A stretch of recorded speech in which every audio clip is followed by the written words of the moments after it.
সুপ্রিয় শিক্ষার্থীবৃন্দ, আজকে আমরা বেসিক ইলেকট্রনিক্সের দ্বিতীয় অধ্যায় থেকে যে প্রশ্নটি পড়ব, প্রশ্নটি হচ্ছে এনার্জি ব্যান্ড ডায়াগ্রাম অনুসারে পরিবাহী, অর্ধপরিবাহী এবং অপরিবাহী বর্ণনা করো। তো এনার্জি ব্যান্ড এখানে অঙ্কন করেছি আমি তিনটা ক্ষেত্রে, অর্থাৎ পরিবাহী, অর্ধপরিবাহী এবং অপরিবাহী তিন ক্ষেত্রে আমি এনার্জি ব্যান্ড ডায়াগ্রাম এখানে অঙ্কন করেছি। তো এখানে এনার্জি ব্যান্ড ডায়াগ্রামে মূলত হচ্ছে দুইটি স্তর রয়েছে, একটি হচ্ছে ভ্যালেন্স ব্যান্ড, আরেকটি হচ্ছে কন্ডাকশন ব্যান্ড। তো এই ভ্যালেন্স ব্যান্ড থেকে যখন কন্ডাকশন ব্যান্ডে ইলেকট্রনগুলো আসে তখনই হচ্ছে ইলেকট্রনের প্রবাহ বেড়ে যায় এবং তার ভিতর দিয়ে বিদ্যুৎ চলাচল করতে পারে। তো এই দুইটা ব্যান্ড যত কাছাকাছি অবস্থান করবে তার পরিবাহিতা তত বৃদ্ধি পাবে। তো এখানে আমরা যদি পরিবাহিতা দেখি যে সকল পরমাণুর এনার্জি ব্যান্ডে কন্ডাকশন ব্যান্ড ও ভ্যালেন্স ব্যান্ড পরস্পর ওভারল্যাপ থাকে, অর্থাৎ এই যে দুইটা ব্যান্ড, এখানে একটা ভ্যালেন্স ব্যান্ড, কন্ডাকশন ব্যান্ড একজন আরেকজনের উপরে ওভারল্যাপ, অর্থাৎ একজনের উপরে আরেকজন অবস্থান করছে। তো এই অবস্থায় যখন থাকবে তখন সেটাকে আমরা বলছি পরিবাহী। এই পরিবাহীর সর্বশেষ কক্ষপথে চারটির কম ইলেকট্রন থাকে, যেমন তামা, লোহা, সোনা, এই জাতীয় পদার্থগুলো। তো আমরা সহজে মনে রাখবো যে ভ্যালেন্স ব্যান্ড এবং কন্ডাকশন ব্যান্ড দুইটাই একে অপরের উপরে ওভারল্যাপ হয়ে যায়।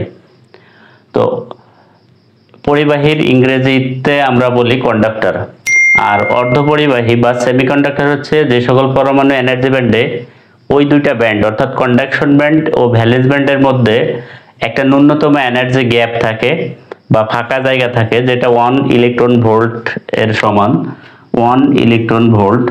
তো এখানে দেখানো হয়েছে যে ভ্যালেন্স ব্যান্ড এবং কন্ডাকশন ব্যান্ডের মাঝখানে 1 ইলেকট্রন ভোল্ট এনার্জি গ্যাপ দেখানো হয়েছে। এটি হচ্ছে অর্ধপরিবাহী বা সেমিকন্ডাক্টর। আমরা জানি সেমিকন্ডাক্টরের সর্বশেষ কক্ষপথে 4টি ইলেকট্রন থাকে। এবং অপরিবাহী যেটা, এই অপরিবাহী হচ্ছে এখানে যে দুইটা ব্যান্ডের কথা আমরা বলছি, একটি ভ্যালেন্স ব্যান্ড আর একটি হচ্ছে কন্ডাকশন ব্যান্ড। এই ভ্যালেন্স ব্যান্ড এবং কন্ডাকশন ব্যান্ড এই দুইটি ব্যান্ডের মাঝখানে অনেক গ্যাপ, অর্থাৎ ফাঁকা জায়গাটা, এনার্জি গ্যাপটার পরিমাণ প্রায় 15 ইলেকট্রন ভোল্ট, যার কারণে এইখান থেকে ভ্যালেন্স ব্যান্ড থেকে কন্ডাকশন ব্যান্ডে কোনো ইলেকট্রন পাস হয় না এবং ইলেকট্রিসিটিও প্রবাহিত হয় না। তো এই জাতীয় পদার্থের সর্বশেষ কক্ষপথে 4টির বেশি ইলেকট্রন থাকে, যেমন শুকনো কাঠ, মাইকা, গ্লাস, এই জাতীয় পদার্থ। তাহলে আমরা এনার্জি ব্যান্ড ডায়াগ্রামের সাথে তুলনা করে সহজেই বলতে পারবো যে পরিবাহী বা কন্ডাক্টরে হচ্ছে ভ্যালেন্স ব্যান্ড এবং কন্ডাকশন ব্যান্ড একে অপরের উপর অবস্থান করে বা ওভারল্যাপ থাকে, এবং অর্ধপরিবাহী বা সেমিকন্ডাক্টরে এদের দুইটা ব্যান্ডের মধ্যে 1 ইলেকট্রন ভোল্ট গ্যাপ থাকে, এবং অপরিবাহী যেটা দুইটা ব্যান্ডের ভিতরে, অর্থাৎ ভ্যালেন্স ব্যান্ড এবং কন্ডাকশন ব্যান্ডের ভিতরে অনেক বেশি, অর্থাৎ 15 ইলেকট্রন ভোল্ট গ্যাপ থাকে। তো এই কারণে আমরা এটাকে পরিবাহী, অর্ধপরিবাহী এবং অপরিবাহী বলছি।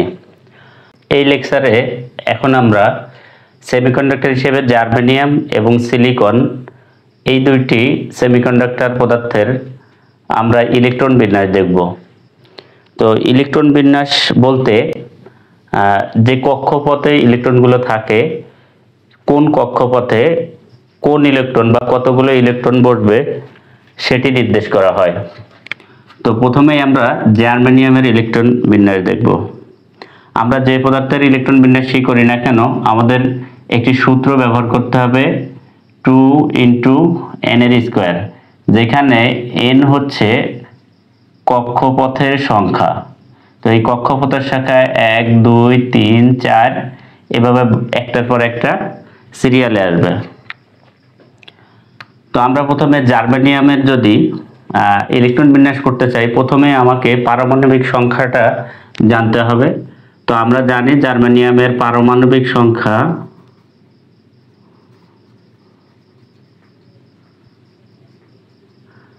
32। তো জার্মানিয়ামের পারমাণবিক সংখ্যা হচ্ছে 32।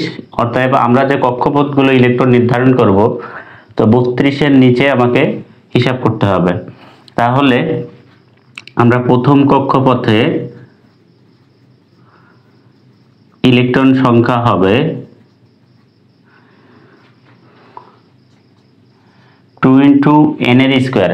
n বলতে এখানে প্রথমে হচ্ছে 1 বসবে, তাহলে 1 এর স্কোয়ার, তার মানে হচ্ছে 2 × 1 এর স্কোয়ার মানে হচ্ছে 2, অর্থাৎ প্রথম কক্ষপথে 2টি। দ্বিতীয় কক্ষপথে ইলেকট্রন হবে 2 × n বলতে এখানে এবার হবে 2, অর্থাৎ 2 এর স্কোয়ার। তো 2 এর স্কোয়ার করলে হবে 4, তার মানে হচ্ছে 4 দুগুণে 8টি। একইভাবে তৃতীয় কক্ষপথে ইলেকট্রন সংখ্যা হবে 2 × 3 এর স্কোয়ার। তো 3 এর স্কোয়ার করলে 9 হয়, 9 দুগুণে 18টি। এখন চতুর্থ কক্ষপথে ইলেকট্রন সংখ্যা হবে, আমরা যদি 2 × 4 এর স্কোয়ার দেই তাহলে 4 এর স্কোয়ার করলে 16, 16 দুগুণে 32। তো অলরেডি আমরা অনেকগুলো ইলেকট্রন পেয়ে গেছি। শেষের কক্ষপথে 32টা কখনোই তাহলে হবে না। তাহলে আমাদের চতুর্থ কক্ষপথে ইলেকট্রন সংখ্যা হবে, আমার টোটাল যে পারমাণবিক সংখ্যা আছে এইটা থেকে আমরা যে কয়টি ইলেকট্রন সংখ্যা এখানে আমরা এর আগে পেয়েছি এটা যোগ মাইনাস করে দিব। তো আমরা ব্র্যাকেটের ভিতরে 2 + 8 + 18 এটা যোগ করে দিলাম। তার মানে 32 - 8 আর 2 10, 18 × 10 28 = 4টি। তার মানে চতুর্থ বা এটি হচ্ছে সর্বশেষ কক্ষপথ। তো সর্বশেষ কক্ষপথে আমরা জানি যে ইলেকট্রনের সংখ্যা সেমিকন্ডাক্টরের ক্ষেত্রে 4টিই থাকে। তো এখানে আমরা যদি কক্ষপথের চিত্র অঙ্কন করি তাহলে আমরা এখানে প্রথম কক্ষপথে আমরা পেয়েছি 2টি ইলেকট্রন, তাহলে আমরা 2টি ইলেকট্রন দিয়ে দিব। দ্বিতীয় কক্ষপথে পেয়েছি 8টি ইলেকট্রন, 1 2 3 4 5 6 7 8। তৃতীয় কক্ষপথে আমরা ইলেকট্রন পেয়েছি 18টি, 1 2 3 4 5 6 7 8 9 10 11 12 13 14 15 16 17 18টি। এবং চতুর্থ কক্ষপথে পেয়েছি আমরা মাত্র 4টি। এভাবে হচ্ছে ইলেকট্রনগুলো বসাতে হবে। আশা করি সবাই বুঝেছো। এখন আমরা যদি একইভাবে সিলিকনের ইলেকট্রন বিন্যাস নির্ণয় করতে চাই তাহলে সিলিকনের পারমাণবিক যে সংখ্যা